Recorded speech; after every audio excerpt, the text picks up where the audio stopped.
Америк явмаар байна гэд зүгээр л шууд нэвтэрчдэг юм биш.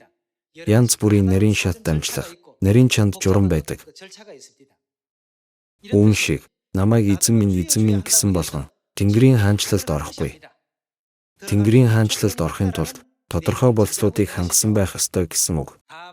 Тэнгэрт байгаа эцгийн минь хүслийг үйлдэгч нь л орно гэж бий. Америк улс руу нэвтрэхийн тулд тодорхой хууль тогтоомж дагаж мөрдөх ёстой. Тэр стандартыг нь хангахгүй бол шууд л татгалзна. Хичнээн чинээлэг байсан ч хувийн онгоцтой хүн байлаач онгоцонд суулаа гэд Америк руу явчихдаг юм ерөөсөө ч биш.